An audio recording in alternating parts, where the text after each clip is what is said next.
Nifty के Wednesday का behaviour अगर देखें तो मैंने एक्सपेक्ट किया था ये एक ट्रेंड लाइन मैंने ड्रा की थी नेगेटिव रिवर्सल ट्रेंड लाइन की आरएसआई के बेस पे। तो ये वेडनेसडे की ओपनिंग कैंडल है, ये 15 मिनट का चार्ट।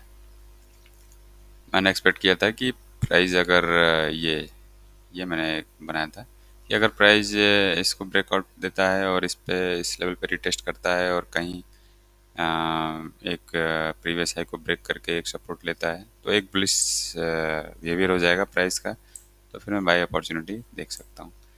लेकिन अगर प्राइस कहीं फ्लैट ओपन होके या गैप डाउन ओपन होके और फिर इस निगेटिव रिवर्सल ट्रेंड लाइन से अगर रिटेस्ट करता है, रिजेक्ट होता है, तो एक डाउन मूव मैं एक्सपेक्ट कर रहा था फिर, और ये प्रीवियस वीक के लो मेरा टारगेट होगा।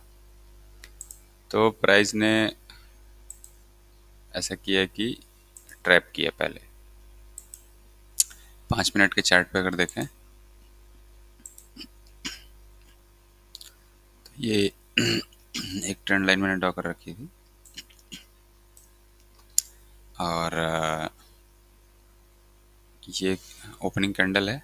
ओपनिंग कैंडल के साथ प्राइस ने पहले रिजेक्शन लिया, रिजेक्शन लेने के बाद एक डाउन मूव दिया, तो ये ऐसा लगा कि प्राइस डाउन की तरफ जाएगा, यहाँ ट्रैप किया।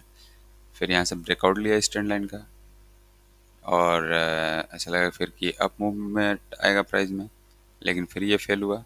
फेल होने के बाद अगेन प्राइस ने इससे रिजेक्शन लिया और एक डाउन मूव दिया और यहाँ पे आया। अब इस ट्रैप से बचने के लिए मैं यूज करता हूँ अपना मूविंग एवरेज के रिबन और आरएसआई को। अगर आरएसआई का रेंज एनालिसिस करें प्रीवियस ट्रेडिंग सेशन से, तो आरएसआई का रेंज क्या है, ये 30 है और ये हाईएस्ट क्या है, 50 है। तो ये एक क्या है, बेरिश रेंज है। 60 to 20 क्या होता है, आरएसआई का बेरिश रेंज होता है। तो ये रेंज एनालिसिस हमेशा ऑप्शन ट्रेडर को करते रहना चाहिए आरएसआई का। और ये आरएसआई एक बियर में है, यहाँ एक ब्रेकआउट आया लेकिन ये अभी भी क्या है, 60 रेंज को क्रॉस नहीं किया है।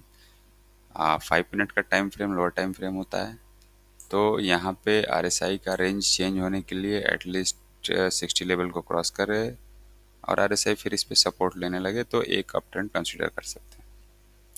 तो आरएसआई बियर रेंज में था, तो ये एक फाल्स ब्रेकआउट हो सकता था, तो इससे बच सकता हूँ मैं। और अगर मूविंग एवरेजेस को देखें तो मूविंग एवरेजेस को प्राइस ने क्रॉस किया है, इस पे एक सपोर्ट भी लिया है, लेकिन शॉर्ट टर्म जो मूविंग एवरेज है वो लॉन्ग टर्म मूविंग एवरेज को क्रॉस किया है क्या, नहीं, बिल्कुल नीचे है, डाउन साइड में है। तो अभी एक पहले ही ब्रेकआउट पे कंफर्मेशन नहीं होता है। प्राइस एक रिटेस्ट ले, सपोर्ट ले, फिर एक प्रीवियस हाई को ब्रेक करे, फिर अगेन एक सपोर्ट ले और फिर आरएसआई वो सॉरी मूविंग एवरेजेस पॉजिटिव हो तो फिर एक अप ट्रेंड होता है। तो ये एक ट्रैप था, मार्केट में ट्रैप आया और रिटेल ट्रेडर्स ट्रैप हुए, यहाँ पे स्टॉप लॉस हिट हुआ उनका। और ये मूव आया प्राइस में, यहाँ पे एक रिजेक्शन लिया और यहाँ से एक मूव एक्सपेक्ट कर रहा था मैं। यहाँ प्रीवियस वीक के लो तक मेरा टारगेट था जो कि प्राइस ने कंप्लीट किया है। और बड़े टाइम फ्रेम में अगर देखें 1 आवर में, तो ये एक लेवल मैंने मार्क कर रखा था प्रीवियस वीक का लो, और ये एक जो मार्क कर रखा है ये क्या है, ये इस मंथ की ओपनिंग प्राइस है, ये दिसंबर की ओपनिंग प्राइस है। तो यहाँ पे प्राइस ने एक अच्छा रिजेक्शन दिया है, रिजेक्शन लिया है दिसंबर की ओपनिंग प्राइस से। ये कैंडल है 2 दिसंबर की, ये ओपनिंग प्राइस है। प्राइस यहाँ पे आके रिएक्शन दिया है और एक रेंज बाउंड प्राइस हुआ है, रेंज में है, एक्यूमुलेट है या डिस्ट्रीब्यूशन है, ये तो आने वाले टाइम पता चलेगा।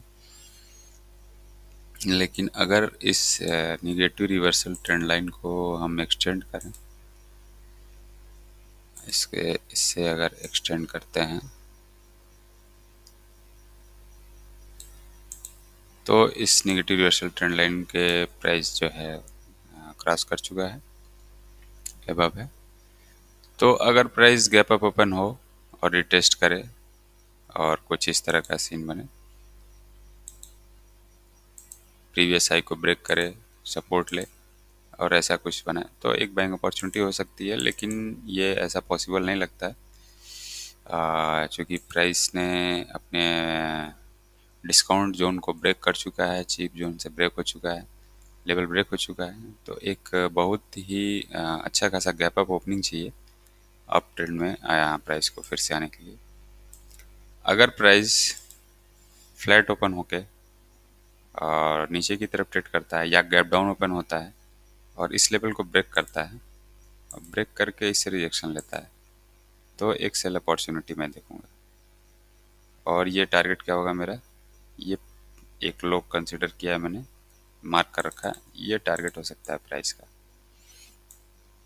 अगर इस तरह का कुछ प्राइस एक्शन दिखता है मुझे तो मैं एक सेल अपॉर्चुनिटी देखूंगा। लेकिन अगर प्राइस एक ह्यूज गैप डाउन के साथ ओपन होता है तो फिर ये मेरा नो ट्रेडिंग जोन हो जाएगा, क्योंकि फिर प्राइस रिट्रेस करके कहाँ तक जाएगा, हो सकता है इस लेवल को फिर से रिटेस्ट करे ये और फिर डाउन आए, या फिर हो सकता है कि एक ह्यूज गैप डाउन ओपनिंग के साथ रेंज बाउंड हो जाए प्राइस। मैं ट्रेडिंग सेटअप जब देखूंगा जब अगर प्राइस एक हल्का गैप डाउन ओपन हो और गैप डाउन ओपन होके ये इस मंथ की ओपनिंग प्राइस से एक रिजेक्शन ले, तो मैं एक सेल सेटअप यहाँ पे देखूंगा।